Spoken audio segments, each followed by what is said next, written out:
किसान भाइयों नमस्कार, स्वागत है आपका हमारे YouTube चैनल ताकत एग्रीकल्चर में। किसान भाइयों, अगर आप लहसुन की खेती करते हैं और कोई आपको ऐसा कहे कि आप लहसुन की खेती में बिना किसी खर्च के सबसे ज़्यादा पैदावार ले सकते हैं, तो एक बार आपको भी उस आदमी के ऊपर विश्वास नहीं होगा, लेकिन ऐसा बिल्कुल संभव है।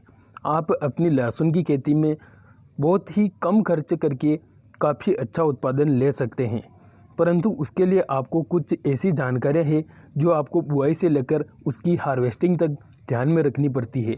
तो आज इस वीडियो में मैं आपको कुछ ऐसी ही बातें, कुछ ऐसे ही सीक्रेट बताने वाला हूं, जिसके द्वारा आप अपनी लहसुन की फसल में लागत को कम करके पैदावार बढ़ा सकते हैं। किसान भाइयों, अगर हमें सक्सेस होना है तो हमें अपनी फसलों में आने वाली लागत को कम करना पड़ेगा और हमारी पैदावार को बढ़ाना पड़ेगा। तो इस वीडियो में हम कुछ ऐसी ही बातें आपको बताएंगे जिनके द्वारा आप अपनी लहसुन की फसल में आने वाली लागत को बहुत ही कम कर सकते हैं और पैदावार को काफ़ी बढ़ा सकते हैं।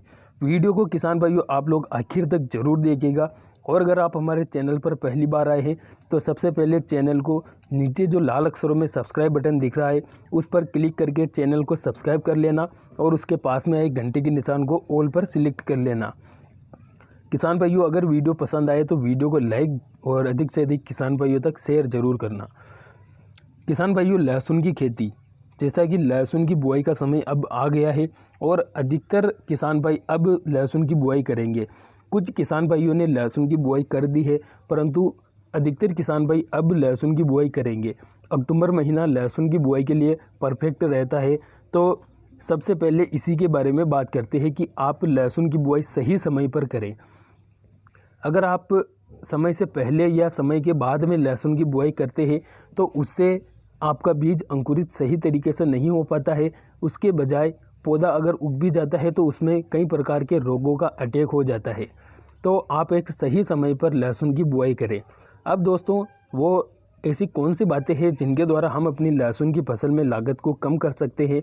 तो जैसा कि आप अपनी लहसुन की फसल में कई ज़्यादा खर्चा करते हैं, जैसे कि कई प्रकार के महंगे महंगे टॉनिक डालते हैं, कई प्रकार के महंगे महंगे खाद डालते हैं, तो आपको एक चीज़ शुरुआत में ध्यान रखना है कि आपकी फसल को किस चीज़ की ज़रूरत है।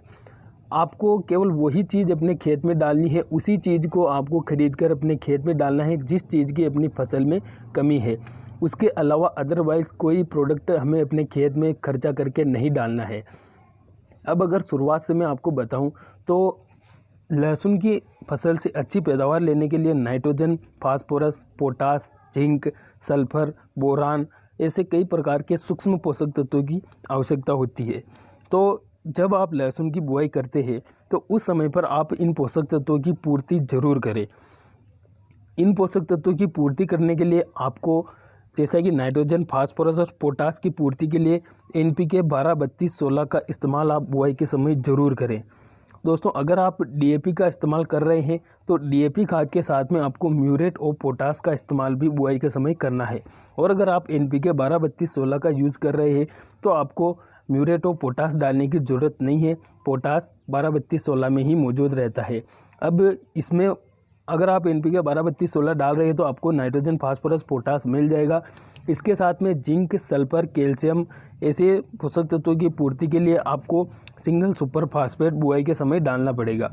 सिंगल सुपर फास्फेट में जिंक, सल्फर, कैल्शियम जैसे सूक्ष्म पोषक तत्व पाए जाते हैं, जो कि शुरुआत में डालना काफ़ी ज़्यादा ज़रूरी होता है। अगर यह पोषक तत्व आप बुआई के समय डालते हैं तो पौधा 30 दिनों तक, यानी कि बुआई के 30 दिनों तक पौधा एकदम सुरक्षित रहता है और पौधे को जिस चीज़ की जिस हिसाब से ज़रूरत होती है वो धीरे धीरे उन पोषक तत्वों से अपने आप ही लेने लगता है। तो 30 दिनों तक तो पौधे में किसी प्रकार की पोषक तत्वों की कमी नहीं आती है, यानी कि 30 दिनों तक पौधा आसानी से अपनी ग्रोथ को चालू रखता है। उसके बाद में हमें इतना ज़्यादा खर्चा नहीं करना है। 30 दिनों के बाद, 30-35 दिनों के बाद जब आप उसकी निदाई गुड़ाई करते हैं तो उस समय पर आपको निदाई गुड़ाई करने के बाद यूरिया ज़रूर डालना है। दोस्तों, यूरिया डालकर आप उसकी पिलाई ज़रूर करें। उसके बाद में पिलाई करने के 3 से 4 दिन बाद आप NPK 19-19-19 का स्प्रे कर देना। NPK 19-19-19 में नाइट्रोजन, फास्फोरस, पोटास मिल जाएंगे। दोस्तों पौधा अगर 30 से 35 दिन के हो गया है तो उसके बाद में आप नाइट्रोजन, फास्फोरस, पोटास जड़ों के माध्यम से नहीं दे सकते हैं, क्योंकि अगर आप जड़ों के माध्यम से देते हैं तो उसका रिजल्ट इतना अच्छा नहीं मिल पाता है, इसलिए आपको स्प्रे के रूप में देना चाहिए। तो आप NPK 19-19-19 का स्प्रे कर सकते हैं। इसके बाद में अपने लहसुन की फसल में कुछ खर्चा नहीं करना है। आगे जाकर जब पौधा 40 से 50 दिन की अवस्था पर होता है तो उस समय आपको अगली पिलाई करनी है। अगली पिलाई में आपको कैल्शियम नाइट्रेट और माइकोराइजा उसके साथ में देना है।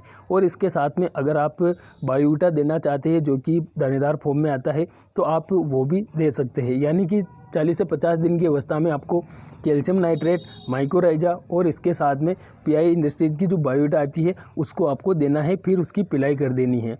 दोस्तों पिलाई के 4-5 दिन बाद आपको 052-34 का स्प्रे लहसुन की फसल पर कर देना है। अभी यह तो हुई 40 से 50 दिनों की स्टेज। इसके बाद में जब लहसुन आपकी 60 से 70 दिन के बीच में हो जाती है तो उस समय पर आपको इसमें 0050 का स्प्रे करना चाहिए। 0050 के साथ में आप बोरान का स्प्रे भी कर सकते हैं। तो किसान भाइयों इस प्रकार से आप यह शेड्यूल बनाकर अगर लहसुन की फसल में करते हैं तो लहसुन की फसल में हमें इतना ज़्यादा खर्चा भी नहीं करना पड़ता है और बिना कम खर्च के ही हम अपनी लहसुन की फसल को एक शानदार ग्रोथ के साथ उसकी हार्वेस्टिंग तक ले जा सकते हैं और अंत में जाकर पैदावार भी हम काफ़ी अच्छी ले सकते हैं। दोस्तों पौधे को nitrogen, phosphorus, potash, zinc, sulphur, boron ऐसे पोषक तत्वों की आवश्यकता होती है। तो ऐसे पोषक तत्व आप समय समय पर और स्टेज बाय स्टेज आप उनको देते रहें तो आपकी लहसुन की फसल काफ़ी शानदार तरीके से ग्रोथ करेगी और इससे हमारी लागत भी कम होगी। अब महंगे टॉनिक का इस्तेमाल भी नहीं करना पड़ेगा, तो इससे हमारी लागत बहुत कम होगी और पैदावार भी हम काफ़ी ज़्यादा ले सकते हैं। तो किसान भाइयों यह कुछ छोटी छोटी बातें हैं जो आप ध्यान में रखकर अपनी लहसुन की फसल से काफ़ी शानदार प्रोडक्शन ले सकते हैं। वीडियो आपको कैसा लगा कमेंट करके ज़रूर बताइए। चैनल को सब्सक्राइब नहीं किया है तो सब्सक्राइब भी कर दीजिए और वीडियो को लाइक ज़रूर कीजिए। मिलते हैं अगले वीडियो में। धन्यवाद। जय जवान जय किसान।